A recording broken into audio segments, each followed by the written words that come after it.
Picture muna. First game natin, gray versus white. Game na lang. Picture muna. Gray team.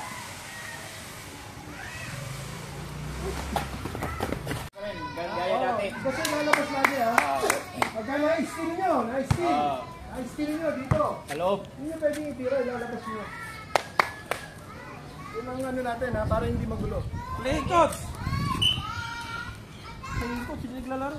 Huwag palang linggo sa atin mga kabro. Meron tayong league kada linggo, every Sunday mga kabro, basketball. Alam naman natin mga kabro, ang larong basketball is physical na lakas ang ginagamit mga kabro. Kaya naman mga kabro, para maiwasan ang physical na laro at may guide din ang bawat isa mga kabro, may guide ang bawat malalaro, palalahanan ng bawat isa, nagtalaga tayo mga kabro ng committee. Sa mga tinalagang committee personnel mga kabro, ito yung mga matured na person, matured na mananampalataya mga kabro, para pangasiwaan at pangalagaan ang kaayusan at katahimikan ng bawat laro mga kabro. Sensitibo mga tawag mga kabro ng referee para makaiwas lang tayo sa anumang pangit na pangyayari mga kabro, sakitan mga kabro. Minsan kasi mga kabro, nadadala tayo ng laro, nakakalimutan natin mga kabro na Kristiyano tayo. So yung committee at saka referee, yung nagre-remind sa atin mga kabro na mali na yung ginagawa natin mga kabro. Di tulad sa nakasanayan natin laro mga kabro, basketball, nirevise namin ng konti yung rules para maiwasan ang physical na laro mga kabro. Meron tayong panibagong rules mga kabro na ginawa mga kabro at tinatawag itong palaro ng bagong anyo o PBA, palaro ng bagong anyo mga kabro. Naka-indicate dito mga kabro yung buong rules ng laro mga kabro. At bago magsimula ang laro mga kabro, meron tayong memory verse sa tapat mismo ng committee natin. I-recite natin yung memory verse natin bago magsimula ang laro. No memory verse, no game mga kabro. Player din ako mga kabro, kaya alam ko yung atmosphere pagdating na sa loob ng court mga kabro. Nagkakamali ako, nagkakamali tayo mga kabro, pero nagpapakorek. Tinatawagan tayo ng violation pero ina-accept ko mga kabro sa mga bagay na nagkakamali ako mga kabro. Meron akong coach mga kabro, meron din sila mga kabro. Dapat meron ka rin mga kabro. Na every time na nagkakamali tayo mga kabro, may pakiramdam tayong guilt sa sarili. I confess mga kabro, we confess mga kabro, na hindi na kailangan parusahan ko pa yung sarili ko. Because God forgive me, forgive us our sins mga kabro. Sabi nga sa Roma mga kabro 3:23, lahat ay nagkasala, hindi abot sa kaluwalhatian ng Panginoon. Lahat tayo mga kabro nakaagawa ng violation sa mata ng Diyos. Pero kung minsan mga kabro nagkakaroon tayo ng foul sa salita,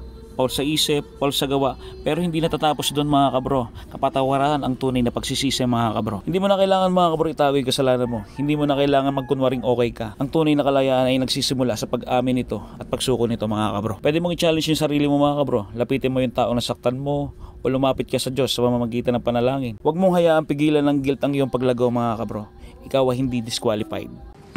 Traveling.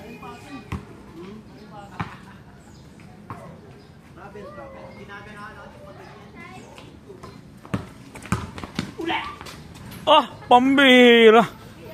Lakas talaga ni Captain Rodel.